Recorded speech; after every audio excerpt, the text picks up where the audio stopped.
Eu fiquei alguns dias sem conseguir gravar vídeos porque eu estou resolvendo alguns assuntos assim muito urgentes e acabou faltando tempo para gravar. Mas já resolvi muito dos assuntos que eu estava cuidando e daí vou continuar a nossa caminhada. Então, nosso vídeo de hoje eu quero tratar do seguinte assunto. Ele está relacionado com a questão de privatização. Uma conversa assim por cima para a gente entender por que é bom privatizar. Uma das coisas, porque existe muitas coisas que diferenciam pessoas, como no meu caso, que defende ideias de direita, dos esquerdalhas, dos socialistas vagabundos que tem por aí.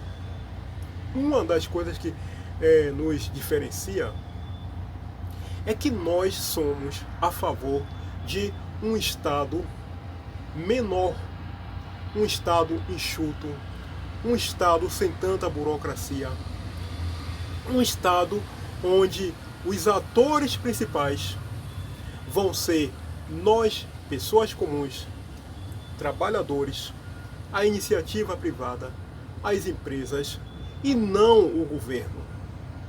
Nós queremos ser a parte principal quando o assunto é questão de Estado. Já eles, por outro lado, eles preferem um Estado gigantesco, aquele Estado anacrônico, aquele Estado pesado, burocrático, lento. É aquele Estado que praticamente esmaga essa imagem que você está vendo aqui. Ela esmaga, ela tritura, ela puxa tudo que nós, pessoas comuns e as empresas têm. E os esquerdalhas, socialistas, patife, vagabundo por aí, eles costumam dizer o seguinte, que é bom um Estado grande, gigantesco, porque supostamente o raciocínio de estelionatário deles diz que supostamente esse Estado grande vai conseguir prestar uma assistência, uma ajuda, é o que eles chamam de bem-estar social para pessoas necessitadas, pessoas pobres, pessoas que precisam de algum tipo de ajuda. Não, um Estado grande ele vai acolher todas essas pessoas. Nós não concordamos com isso.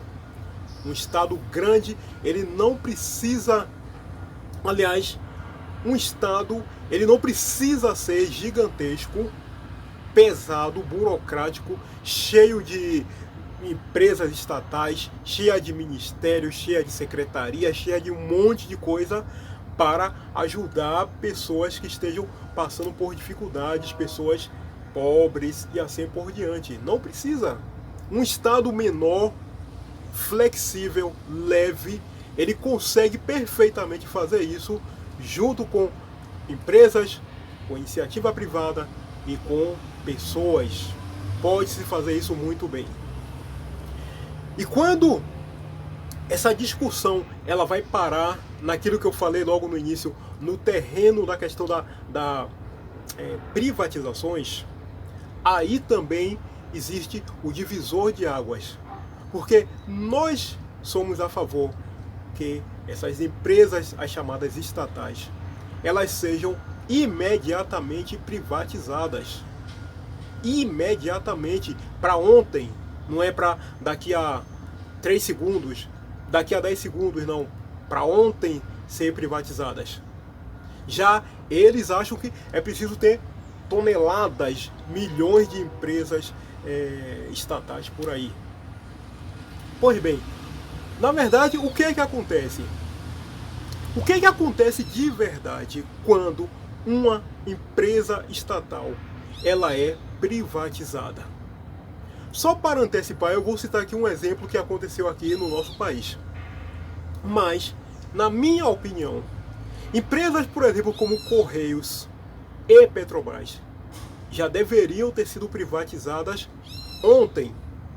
Apenas para que vocês possam ter uma ideia, Correios, né, a tal da EBCT, Empresa Brasileira de Correios e tal, ela conseguiu a incrível façanha de ser a única que atua no mercado nacional, possui um monopólio, e ela conseguiu a façanha de ter prejuízo. Isso é uma coisa que, se for contar lá fora, o cara vai ficar assim. Se você for contar para um inglês, para um francês, para um alemão, para um americano, para um japonês, para um coreano, o cara vai dizer: porra, mas como é que é isso, cara? O sujeito atuou sozinho o tempo todo no território nacional, sem nenhuma concorrência, e ainda conseguiu ter prejuízo. Pois bem, eu vou contar aqui um caso, conforme eu disse, que aconteceu no nosso país. Pessoas que têm ali na faixa dos 30 anos de idade para baixo, os mais jovens, com certeza não vão lembrar. Mas você pode perguntar para o seu pai, sua mãe, seu avô, para uma pessoa mais velha que você conheça. Há 35, 40 anos ou mais aqui no Brasil, existia uma empresa chamada a tal da Telebrás, que era responsável pelas telecomunicações aqui no nosso país. E essa Telebrás, ela tinha diversas concessionárias que atuavam nos estados. Por exemplo, aqui em São Paulo tinha a Telesp, no Rio de Janeiro tinha a Telerge, na Bahia tinha a Telebahia, no Maranhão tinha a Telma, né, Telecomunicações do Maranhão, eu acho que tinha a Telebrasília, Teleamazônia, enfim. Era sempre assim, um tel ou tele alguma coisa e o nome do estado em seguida. As chamadas concessionárias que atuavam no país inteiro. A pessoa que desejasse ter um telefone fixo ia ter que ir em uma dessas concessionárias, fazer lá uma tal de inscrição, ou uma tal de cadastro, sei lá o que for. E essa pessoa ia ter que esperar. Você pode até achar que é exagero, mas não é exagero. Ela ia ter que esperar 2 ou 3 anos, não é semanas, não é meses, não é horas, anos, 2 ou 3 anos, para que um telefone fixo fosse instalado lá na casa dessa pessoa. Naquela época, um telefone fixo era um artigo de luxo, era um artigo caro. Era uma coisa tão impressionante que, quando você passava em uma rua e via uma casa lá, onde tinha instalada uma linha telefônica, aquilo era motivo até de espanto, de admiração. As pessoas olhavam assim: nossa, mas rapaz, fulano tem telefone na casa dele. Aquilo, o cara regalava o olho, porque era uma coisa de luxo, artigo caro para poucos. Essa que era a realidade. Aliás, eu esqueci só um detalhe. Eu estou colocando aqui, ó, essa imagem das chamadas concessionárias, que você pode verificar as siglas, estado e tal, que eu quase me passava aqui. Essa imagem que você está vendo aqui nesse momento. Daí, continuando, era uma coisa realmente espantosa. Cara, nossa, era muito comum você pegar um jornal, ir lá na parte de classificados, e você encontrava vários anúncios, pessoas que estavam alugando linha telefônica. Eu alugo a linha telefônica 40 tal, 40 não sei o que. Qualquer lugar do país que você fosse, você pegasse um jornal, página de classificados, você ia encontrar isso. E era disputado, muito disputado. Aí, o que é que aconteceu? No final dos anos 90, essa Telebrás, ela foi privatizada. Na minha opinião, não foi aquela privatização. O preço pelo qual ela foi vendida, se tivesse sido uma privatização bem trabalhada, ela poderia ter sido vendida até por talvez 6, 7, 8 vezes o valor que foi oferecido ao mercado. Mas aconteceu. A partir do momento em que ela foi privatizada, foram aparecendo aos poucos essas empresas que nós conhecemos por aí. Apareceu Claro, apareceu Oi, apareceu TIM, apareceu Vivo, apareceu essas empresas por aí, disputando o mercado nacional. Atrás dessas empresas, a reboque, veio quem? Essas pequenas empresas, empresas também de porte médio, essas que oferecem serviço de internet. E puxando ainda mais, quem é que veio? Você vê em diversos lugares por aí, tem camelô que vende, tem loja ali de pequeno porte que vende, enfim, banca de jornal que vende diversas coisas para celular. Vende fone de ouvido, vende capinha, vende isso, vende aquilo, instala aplicativo. Através dos aplicativos você consegue utilizar uma série de serviços. Você compra um telefone com extrema facilidade. Você praticamente sai da loja já falando. Esse telefone, esse aqui, ó, você filma, você tira foto, você envia documentos, você digita mensagens e, claro, você faz chamada e recebe também chamada. E tudo isso graças ao quê? Privatização. Esse mercado, ele se agigantou, ele abriu e trouxe para dentro dele milhares, na verdade, milhões e milhões de brasileiros. Hoje em dia, qualquer pessoa consegue ter um telefone. Extremamente fácil. Até um mendigo ali, um cachorro ali, ele consegue ter um telefone celular hoje em dia. Na verdade, um telefone fixo ou celular, ele consegue ter. Coisa que era impraticável há 35, 40 anos atrás. Agora, em contrapartida com isso, por exemplo, pense na Petrobras. Você conhece, por exemplo, eu não conheço alguém que trabalha na tal da Petrobras? Eu não conheço. E olha que eu conheço muitas pessoas. Eu já morei em muitos locais aqui no Brasil. Eu já viajei em muitos locais aqui no Brasil. Eu não conheço ninguém que trabalha na Petrobras. Quer dizer, é um reduto ali exclusivo de um ou outro, uma classe trabalhadora ali. Um reduto. Aí, o que acontece? Você provavelmente, em alguma ocasião, você vai ouvir falar por aí que Jair Bolsonaro, que Paulo Guedes, eles são entreguistas, que eles estão entregando o patrimônio nacional, que as empresas estatais são o patrimônio do povo brasileiro. Meu camarada, isso daí é conversa de vagabundo. Isso daí é conversa de estelionatário mesmo, de vagabundo. Porque essas empresas estatais que você está vendo aí, Correios, Petrobras, Caixa, esses bancos do Brasil, esses caras tudo por aí, não é patrimônio nenhum nosso, cara. Como eu disse, é quase que uma elite privilegiada que trabalha ali dentro.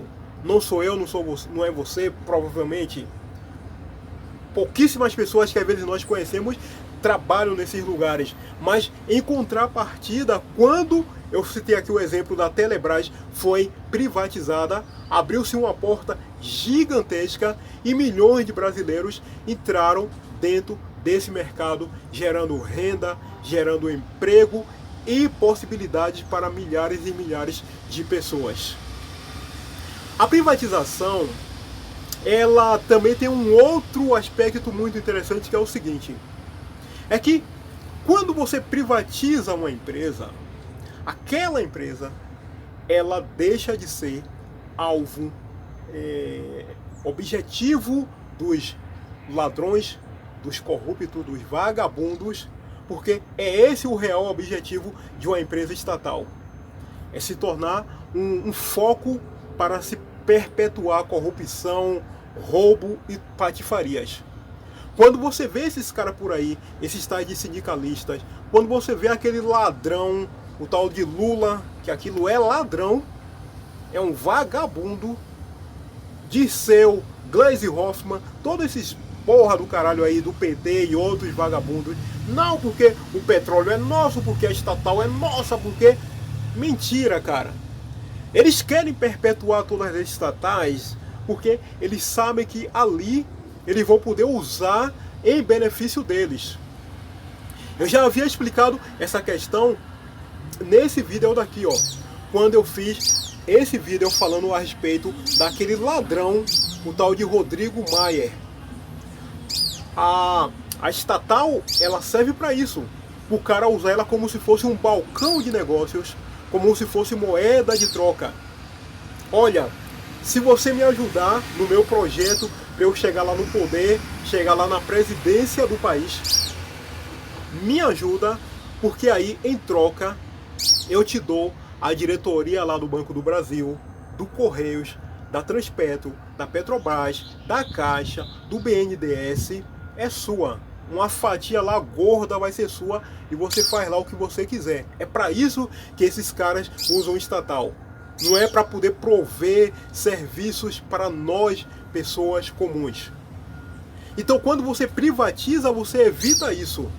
Porque uma empresa particular, ela tem o seguinte: todos os dias, de domingo a domingo, ela precisa estar ali fora, no mercado, trabalhando duro, trabalhando pesado para sobreviver. Todo dia ela precisa se preocupar com vendas, com entrega, com logística, com estoque, com atendimento ao cliente, com treinamento de pessoal, todos os dias. Porque se ela não fizer isso, tem um concorrente que vai tomar o lugar dela. Por exemplo, assim, um exemplo simples para a gente entender. Imagine um cara que é dono de uma padaria e ele abre a padaria dele, por exemplo, 8 horas da manhã. Quem é que vai comprar o pão desse cara? O cara tem que abrir a padaria dele 3 horas da madrugada, 4 horas da madrugada, já tá lá pão fresquinho, quente, porque o pessoal trabalha cedo, acorda cedo. 8 horas da manhã não adianta mais nada. Então, se ele abrir 8 da manhã, o concorrente dele vai abrir às 3 da madrugada, vai vender pão até não se aguentar mais e vai tomar o lugar dele. Agora, uma empresa estatal, ela não tem preocupação nenhuma com qualidade, com competitividade, com vendas, com pós-venda, com atendimento ao cliente, com treinamento de pessoal. Ela não tem preocupação com nada. Simplesmente, se ela não vender, ou enfim, vai entrar dinheiro de alguma forma, porque esse dinheiro é nosso aqui, do nosso bolso. É isso que acontece. E mais, quando acontece casos de corrupção, por exemplo, como aconteceu na Petrobras, como aconteceu nos Correios, quem é que vai pagar a conta, a fatura? Nós. Uma empresa particular, quando acontece alguma coisa errada lá dentro, desvio de dinheiro, roubo e tal, é problema lá do dono, do sócio dele, dos acionistas, eles que se virem para lá. Nós não temos nada a ver com isso. É por isso. Assim, fechando aqui o nosso vídeo, eu entendo isso. Existem diversas diferenças que nos separam, nós da direita, dos esquerdalhas vagabundos. E essa questão da privatização é uma delas. Toda vez que você ouvir um vagabundo igual a Lula, sindicalistas e outros por aí berrando, latindo que o Correio é nosso, que o Banco do Brasil é nosso, que a Petrobras é nossa e etc. Não acredite, é conversa de estelionatário. E eu ainda vou além. Eu sou capaz de apostar que se essa porcaria de Petrobras ela fosse privatizada, ia ser uma questão de tempo para que os preços dos combustíveis eles começassem a ter uma queda significativa. Eu ainda aposto nisso daí. Essa alta, essas situações que nós estamos presenciando tem muito a ver com essa questão de ser estatal. No dia que privatizar, acaba essa coisa de preço lá em alta e vai se abrir um mercado gigantesco, tal qual como aconteceu com a Telebrás, e milhares de brasileiros, tanto de modo direto quanto indireto, vão se beneficiar disso. Nunca jamais acredite em papo de vagabundo dizendo que a empresa estatal é nosso patrimônio, que o petróleo é nosso, porque tudo isso é conversa de estelionatário. Fechado? É isso aí, concluindo aqui o nosso vídeo de hoje. Eu quero te agradecer pelo apoio, pela consideração, pela generosidade. Nós já ultrapassamos a faixa de 800 inscritos e agora é caminhar em direção aos 900 inscritos. O próximo vídeo que eu pretendo fazer, eu vou falar a respeito dessa questão aí, desse ladrão, Lula, ladrão vagabundo, que estão dizendo agora que ele virou o santo, virou o inocente. Então, o próximo vídeo eu vou abordar essa questão daí. Está bem? Mais uma vez, obrigado. Se você não for inscrito, se inscreva, faça essa gentileza, dá essa força. Até o nosso próximo encontro. Combinado? Valeu!